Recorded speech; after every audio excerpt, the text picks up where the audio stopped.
बच्चों नमस्कार।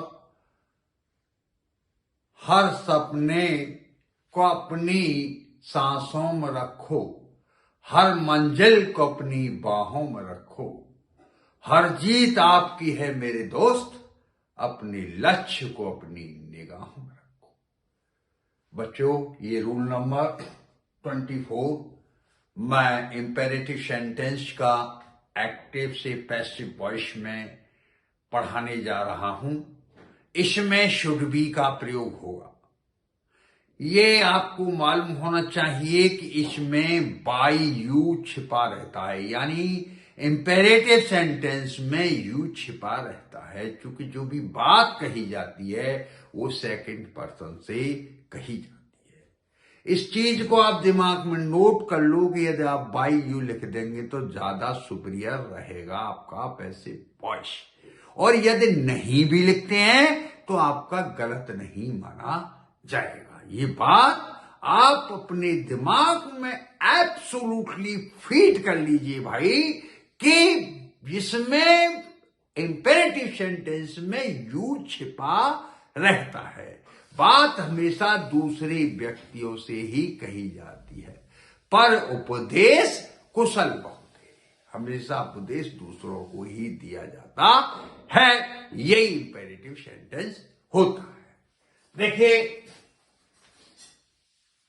इसमें formula for passive voice subject plus should be plus be third plus by you, ये छिपा रहता है। बाय यू मैंने समझा दिया, कुछ हिडन है। Example number 1 active voice call the servant, यहां द सर्वेंट सब्जेक्ट हो जाएगा और फिर शुड बी कॉल्ड का third form called by you. नहीं समझ में आए कमेंट डाल के पूछ लो। है call the servant should be called by you. तीसरा active voice sing a sweet song, तो ए स्वीट सॉन्ग यहां सब्जेक्ट हो जाएगा। शुड बी सिंग का थर्ड फॉर्म क्या होगा? तो संग बाय यू। तीसरा एक्टिव वॉइस देखिए, इन्फॉर्म द पुलिस, इसका द पुलिस यहां सब्जेक्ट हो जाएगा। Should be inform bye you. समझ रहा नहीं है सर? बहुत सिंपल तरीका है, बहुत ही ज्यादा सिंपल है, कुछ भी नहीं इसमें। ठीक है, अब इसका नेगेटिव सेंटेंस समझ लीजिए।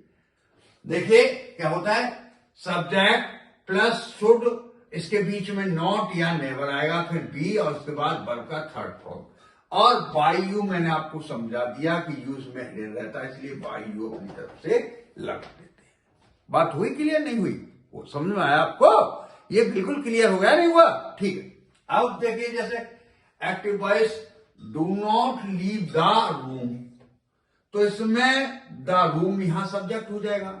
So do not be leave का थर्ड फॉर्म क्या है? लेफ्ट, और बाय यू अपनी तरफ से ऊपर जोड़ दिया, तो the room should not be left by you. The room should not be left by you.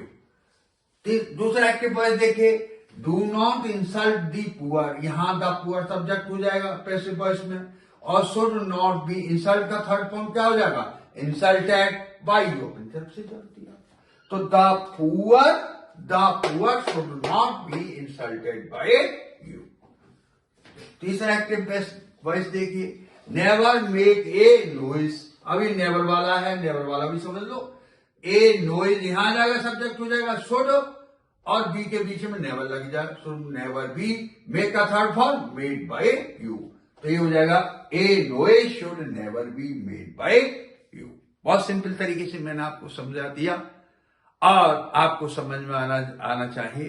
कदम से कदम मिला के चलो, निगाहें अपनी नजरों में रखो, हर्षित होकर के जिंदगी जियो, फूल चुन करके अपनी चमन को सजाओ, दीप जला के दिवाली मनाओ, और मेरी वीडियो देखकर अपनी भविष्य बनाओ। बच्चों, मैं बहुत सिंपल और इजीएस्ट तरीके से आपको पढ़ा रहा हूं, और मेरी आपसे अपील है, इस वीडियो को ज्यादा से ज्यादा अपने रिश्तेदार, फ्रेंड सर्किल, मिलने वालों से शेयर, लाइक और सब्सक्राइब करवाएं। ये मेरी सबसे बड़ी गुणदक्षिणा है। एकलव्य ने द्रोणाचार्य को अपना अंगूठा गुरुदक्षिणा में दे दिया था। मैं तो आपसे बस शेयर, लाइक और सब्सक्राइब मांग रहा हूं। कौन मुझे गुरुदक्षिणा दिया? Thank you. जय हिंद, जय भारत।